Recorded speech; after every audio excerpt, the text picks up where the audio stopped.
Everyone, CPO here, and in this video I'm going to go through my install of a BFI shift knob for a DSG transmission.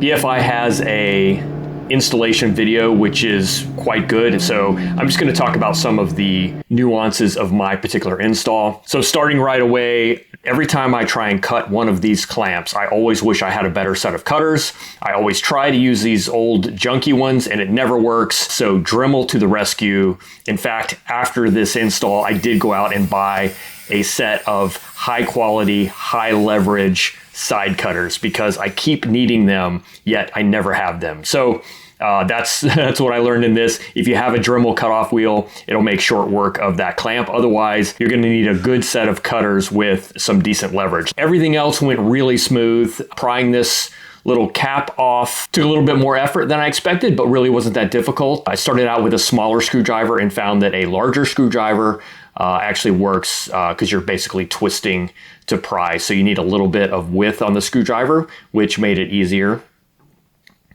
But again, it was really a non-issue. And then once you've done that, there is a little ring inside. So if you want to hang on to your parts, grab that. And then this is a look at my tired old shift knob from the factory. It's just looking old and rugged. So that's why I'm changing. Putting a little blue thread lock on a piece of masking tape and then doing some pre-work. All of this is covered in the BFI install video, but basically I'm just installing the two screws for the clamps that are going to clamp this lower piece on.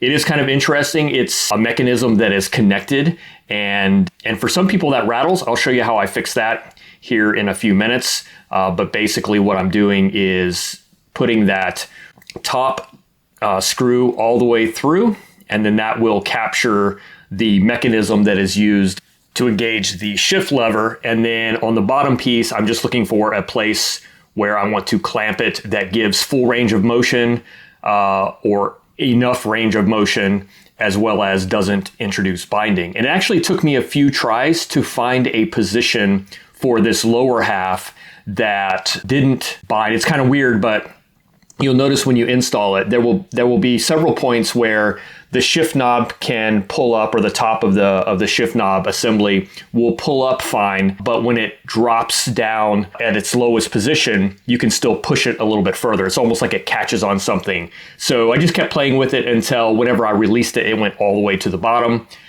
The zip tie that comes with the boot, pretty self-explanatory here. There are some people who complain about how it bunches up the shift boot.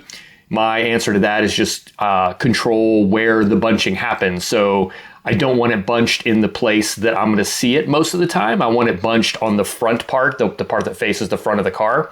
So I just made sure that that's how it was whenever I clamped it down, so that the back half, the thing that I see, is not bunched up. So take that for what it's worth. Now we put the shift knob on, and the way the instructions are is you tighten this down and then loosen up the top Allen screw, which allows you to spin the ball and align the ball where you want it. So right, the seam on that leather, I want to face the other direction. So I adjust that where I want it and then tighten it down.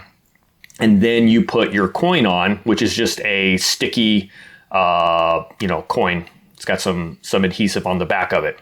I would recommend you don't put the coin on until you've had the ball installed for a little while and driven around. I actually ended up unscrewing the ball to fix this little bit of a rattle here I'm going to show you, and then it didn't tighten up quite as well. My fix is an O-ring.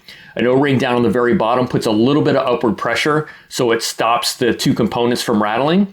And then that O-ring on the top is what I use to readjust my ball, because now that I have that coin in there, I can't easily readjust, and it needs to be a little bit tighter than it was before. But with the O-ring, it allows me to fine tune it and get it exactly perfect. So 2 O-rings on mine. I have 0 rattles. I can take that ball off, readjust it whenever I want, if I want, which now there's no need to, and that's it. And this is how it works. You lift up, and then you can pull into reverse. And then after that, it's just like a regular shift knob, except it has a little bit better hand feel for those of you that actually like to shift. So I'm one of those people that oftentimes will manually shift just because I enjoy shifting and controlling the RPMs and the gear for the engine. A lot of times the DSG will make good choices that I would make. Sometimes it doesn't make the same choices I would make. So having full control allows me to do that. But being a DSG, I can also pop it into driver sport mode and enjoy my morning coffee in stop and go traffic without having to worry about anything.